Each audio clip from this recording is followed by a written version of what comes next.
Dombor banno kitingui kotor water treatment plant tabuk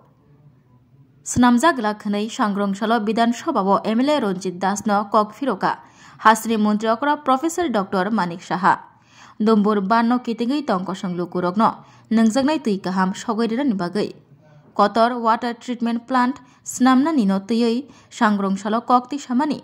MLA Ronjit Das bini o kokni phirokmuk na thagai hasri mantri okra Professor Dr. Manik Saha saikna rakha Dombor banno kitingui tongkosang lukurokni thani tui sogoirani bagai dolai hangkor Dombor Nagar Block Ranirpukur Village Council ni bising khobjaknai Sodai Nondo Parao khungsa Naikachora Village Council ni bising khobjaknai Proburam Parao khungsa water treatment plant achogri jakha abono karei Dombor banno kitingui tongkosang lukurokni thani tui sogoirani bagai dolai hangkorni Roisabari Block Pochim Potachora Village ni Council ni bising khobjaknai Narayan Sardar Parao khungsa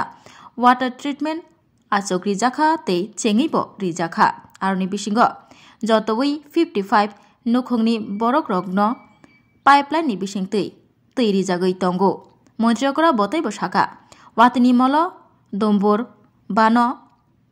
28.69 crore liter tui tongrogo saslangni molo atui 18.20 crore liter tui tongrogo Dombor banno kitingui jengfirang betego hydral power plant tongo tei aroni jengfirangni bising tui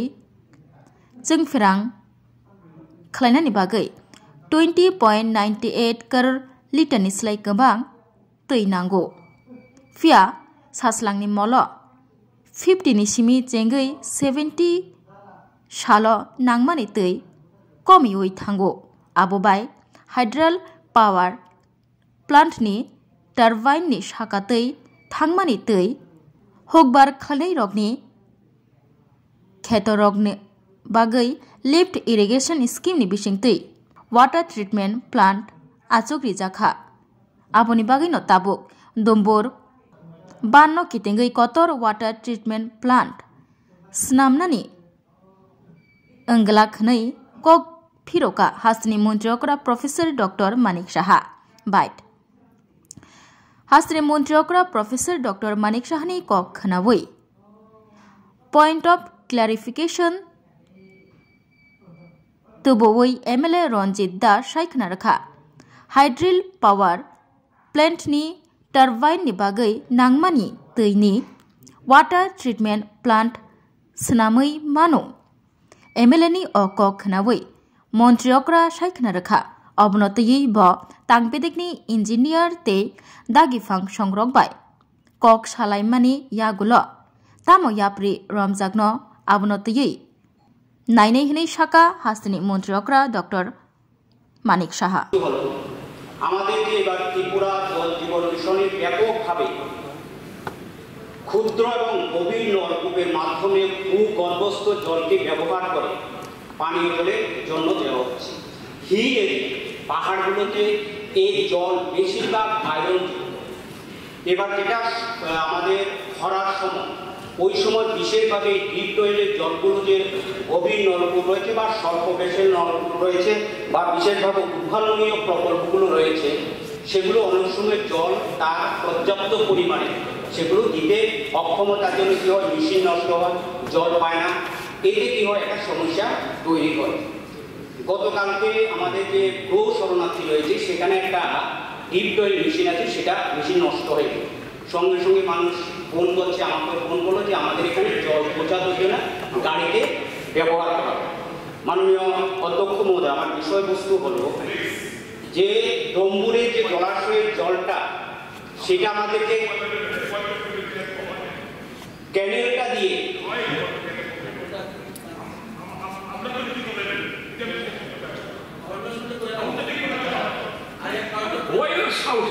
আমার point ঘুরানো হয় দেখবেন আপনারা যারা গিয়েছেন সুদীপবাবু গিয়েছেন সুদীপবাবু সেখানে গিয়েছেন সেখান থেকে উদ্বৃত্ত জলটা আমাদের কি হয় নদীতে পড়ে যাচ্ছে আমার যেটা যে পয়েন্ট অফ ইরিগেশন ওই জলটাকে যেহেতু এই অত্র এলাকা যে জলটা আবার নদীতে পড়ে যাচ্ছে সেটাকে সেখানে রিজার্ভ করে অর্থাৎ ট্রিটমেন্ট করে অর্থাৎ দূষণ করে বড় ট্রিটমেন্ট প্ল্যান করলে পরে সেগুলো দিয়ে যেমন অমরপুর থেকে ডোমুরের যে দূরত্ব 31 কিলোমিটার, এখন ওই জায়গাতে সেটা যদি করা হয় তাহলে পরে কি করবে, বিদ্যুতেরও অপচয়, জলটা যেহেতু উপর থেকে নিচের দিকে আসে এই রাস্তা যেমন যতনবাড়ি, নতুন বাজার, অমরপুর, আমাদের পর্ব, এই সমস্ত বিশাল বড় আমরা প্ল্যান করলে পরে যারা প্রকৌশলী রয়েছে তাদেরকে দিয়ে বাইরের থেকে প্রকৌশলী আনে সেখানে ভালো একটা প্ল্যান তৈরি করা। তার জন্য আমার মূল বিষয়বস্তু সেটাকে ব্যবহার করে বড় প্রজেক্ট তৈরি করা। সেটা বিগত মার্চ 2024 ইংরেজি সময় চালু করা হয়েছে। এই প্রকল্পের মধ্যে মোট 65টি পরিবারের পাইপলাইনের মাধ্যমে পানীয় জল সরবরাহ করা হচ্ছে এবং প্রোগ্রাম দ্বারা ইউনিটি প্রকল্পটি বৈদ্যুতিক সুযোগের অপেক্ষায় আছে, সেটা যখন দেওয়া হবে তো সে কর্ম চালু করবে। এই প্রকল্পের মাধ্যমে 55টি পরিবার পানীয় জল সরবরাহ করা যাবে বলে আশা করা যায়। এছাড়াও ডোমুর জলাশয়ের সংরক্ষিত জলকে কেন্দ্র করে ধোলাই জেলা বৈশালী ব্লকের পশ্চিম কোটাছড়া ভিলেজ কাউন্সিলের অন্তর্গত নারায়ণ সর্দার ধারাতে ইতিমধ্যে একটি ইনোভেটিভ প্রকল্পের কাজ সম্পূর্ণ করে চালু করা হয়েছে, যার মাধ্যমে 55 ফ্যামিলি পাইপলাইনের মাধ্যমে পানীয় জল সরবরাহ করা হচ্ছে। এখানে উল্লেখ যে বিদ্যুৎ দপ্তর এবং জলসম্পদ দপ্তরের থেকে সংগৃহীত তথ্য অনুযায়ী বর্ষাকালীন সময়ে ডুমুর জলাশয়ের আনুমানিক ধারণ ক্ষমতা 28.69 কোটি লিটার এবং শুষ্ক মৌসুমে আনুমানিক 18.20 কোটি লিটার জল জমা থাকে। ডুমুর জলাশয়কে কেন্দ্র করে বিদ্যুৎ দপ্তরের যে হাইড্রো পাওয়ার প্লান্ট আছে তা থেকেও নিরবিচ্ছিন্নভাবে বিদ্যুৎ উৎপাদনের জন্য মিনিমাম 20.98 কোটি লিটার বা তার বেশিও জলের প্রয়োজন। যেমনকি শুষ্ক মৌসুমে প্রায় 50 থেকে 70 দিন প্রয়োজনের তুলনায় ডুমুর জলাশয়ে সংরক্ষিত জল কম থাকে। বর্তমানে হাইড্রো পাওয়ার প্ল্যান্টের 2টি টারবাইন যান্ত্রিক গোলযোগের কারণে প্লান্টের সমাধান হয়ে গেছে, নষ্ট হয়েছে, সেগুলোর মেরামতিও চলছে। এখানে বলা হয় যে হাইড্রো পাওয়ার প্ল্যান্টের টারবাইন আছে তার উপর দিয়ে যে প্রবাহিত জল সেটাকে কেন্দ্র করে নদীর যে বাঁধে সেখানে বহু ছোট ও মাঝারি ধরনের কৃষি জমিতে জল সেচেরও ব্যবস্থা আছে, ইরিগেশন স্কিম এবং পানীয় জল পরিশোধনার স্থাপন করা হয়েছে। উক্ত কারণবশত এই ডুমুর জলাশয়কে কেন্দ্র করে বড় আকারে যে আমরা পানীয় জলের পরিশোধনাগার তৈরি করি সেটা আপাতত সম্ভব।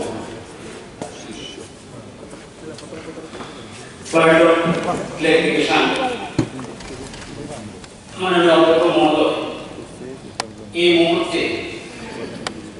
বিশাল অংশের বিশ্ব জনগোষ্ঠী প্রবল জল আতঙ্কে ভুগছে। 200 কোটি মানুষ প্রতিদিন তীব্র জল সংকটের মোকাবিলা করে বেঁচে থাকছে। এটা সত্য যে পৃথিবীর 3 ভাগ জল, 1 ভাগ স্থল। এই জলের 97% জল সমুদ্রের নোনা জল। এর মধ্যে যে 3% জল রয়েছে তার মধ্যে 2% জল হিমবাহ বা বরফ অবস্থায় রয়েছে। আমাদের যে নদী নালা হেমন্তবা 1% জল বিশ্বের 700 কোটি মানুষ তাদের এই জল থেকে তাদের প্রাণ গঙ্গা হিসাবে ব্যবহার করছে। আমার এই রেফারেন্সটির মূল বিষয়বস্তু হল আমাদের যে এবার ত্রিপুরা জল জীবন মিশনে ব্যাপকভাবে ক্ষুদ্র এবং গভীর নলকূপের মাধ্যমে ভূগর্ভস্থ জলকে ব্যবহার করে পানীয় জলের জন্য দেওয়া হচ্ছে। হিল পাহাড়গুলোতে এই জল বেশিরভাগ আয়রন। এবার যেটা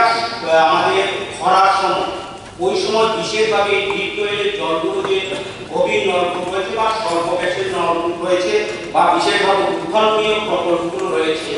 সেগুলো অনেক সময় জল তার পর্যাপ্ত পরিমাণে সেগুলো দিতে অক্ষমতার জন্য কি হয়, মেশিন নষ্ট হয়, জল পায় না। এতে কি হয়, একটা সমস্যা তৈরি করে। গতকালকে আমাদের যে ফ্লো শরণার্থী রয়েছে সেখানে একটা ডিপ টয়েল মেশিন আছে, সেটা মেশিন নষ্ট হয়ে গেছে। সঙ্গে সঙ্গে মানুষ ফোন করছে, আমাকে ফোন করলো যে আমাদের এখানে জল পৌঁছাচ্ছে ছিল না, গাড়িতে ব্যবহার করা। মাননীয় অধ্যক্ষ মহোদয়, আমার বিষয়বস্তু হলো যে ডম্বুরের যে জলাশয়ের জলটা সেটা আমাদেরকে